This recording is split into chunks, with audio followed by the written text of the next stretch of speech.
most people get this wrong the moment they hear Cuba. They assume it works like any normal country where you can open a company online, choose a structure, and start operating within a few days. But here's the truth no one tells you. Cuba has one of the most tightly regulated economic systems in the world, and private company formation works very differently compared to Europe or the Americas. Now here's the real challenge. Most online information is outdated, oversimplified, or just completely misleading. And that leads people to think they can freely register private companies in Cuba like in Panama or Estonia. That is not the case. So in this video, you are going to learn exactly how business formation works in Cuba in 2026. What is actually allowed, what legal structures exist, how foreign participation works, what the step-by-step process looks like, what documents are required, how licensing works, what industries are permitted, and what mistakes you must avoid. By the end, you will have a realistic, practical understanding of how business activity is structured in Cuba, and what legal pathways actually exist. And we are starting immediately with the foundation. Because before anything else you need to understand what Cuba actually is from a business and legal perspective. Cuba is a socialist state with a centrally planned economy, although in recent years it has introduced controlled private sector reforms. That means private enterprise exists, but it is heavily regulated, licensed and restricted to approved categories. Now here's where most beginners get confused. They assume private sector reforms means open company registration, like in Western countries. But in reality, Cuba still controls business formation through licensing and authorization systems rather than free incorporation. That means you do not simply register a company. You apply for authorization to operate a business activity. Now here's where it gets interesting. Cuba allows certain categories of private self-employment and cooperatives, but foreign-owned private companies are typically restricted and require government-approved joint ventures or special authorization structures. Now let's break this down clearly. There are generally three types of business activity structures in Cuba. First is self-employment, known locally as trabajo por cuenta propia. This is for individual entrepreneurs operating small approved businesses. Second is cooperatives, which are group-owned business structures operating under state-defined categories. Third is foreign investment structures, which typically involve joint ventures with state entities or operations inside special economic zones. Now here's the key insight. If your goal is to start a company in Cuba as a foreign entrepreneur, you are almost always looking at the foreign investment or joint venture category, not simple private incorporation. Now here's a curiosity loop for you. In a minute, I will show you the exact step-by-step legal pathway foreign investors actually use to operate in Cuba, including approvals, licensing, and the role of state entities. But first, let's clarify something very important. Can you fully own a company in Cuba as a foreigner? In most cases, no. Full private ownership by foreign individuals is highly restricted. Foreign investment typically happens through joint ventures with Cuban state organizations or through approved foreign investment contracts in designated sectors. Now here's what most people miss. Cuba is not designed for independent company registration. It is designed for controlled economic participation under government authorization. Now let's talk about where private business activity is actually allowed. Cuba has expanded its list of approved private sector activities over the years.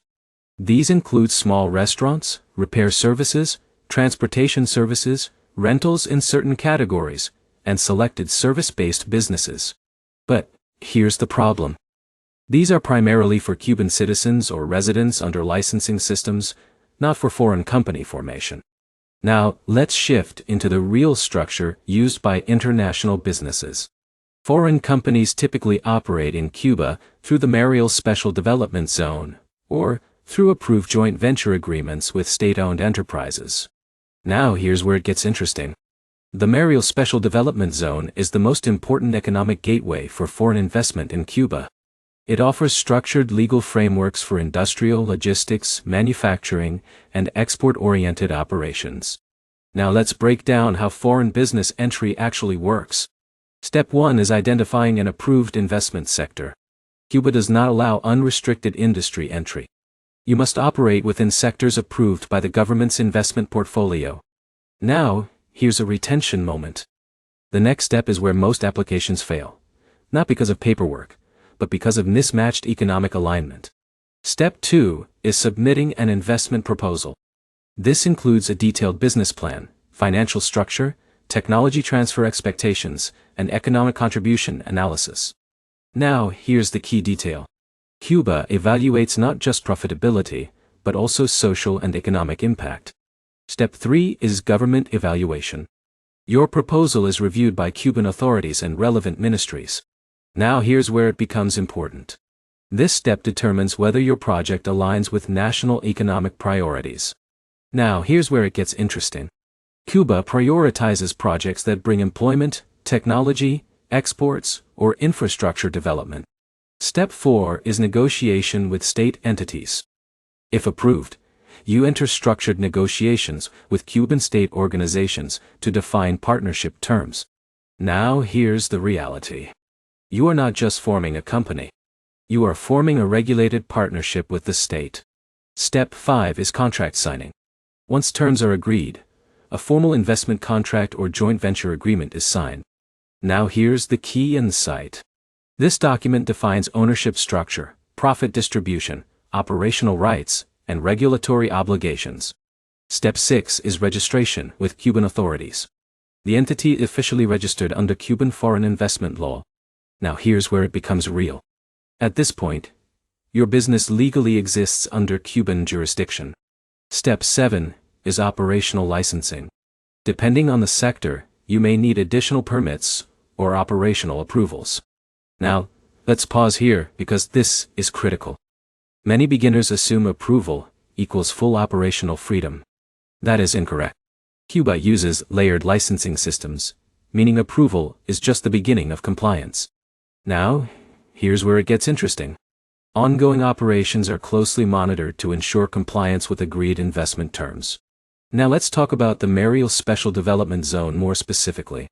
This zone is designed for foreign investment, export production, logistics, and industrial development.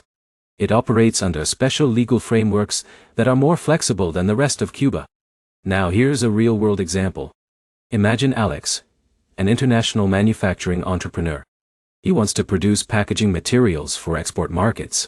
He cannot simply open a private company in Cuba. Instead, he applies through the Mariel Zone, partners with a state entity, submits an investment proposal, and negotiates a joint venture structure. If approved, he gains access to industrial facilities, export channels, and structured tax incentives under controlled conditions. This is how real foreign investment in Cuba works. Now, let's talk about documents. You typically need a detailed investment proposal, financial statements, corporate background documents, identification records, and in many cases proof of technical expertise or industry experience. Now here's where most people fail. They underestimate the importance of economic justification. Cuba does not approve speculative or passive investment models easily. Now, let's talk about timelines. Foreign investment approval in Cuba can take several months depending on sector complexity, government review cycles, and negotiation timelines. Now here's the key insight most people miss. The process is not slow because of paperwork. It is slow because of multi-layer government evaluation. Now, let's talk about costs. Costs vary significantly depending on the project.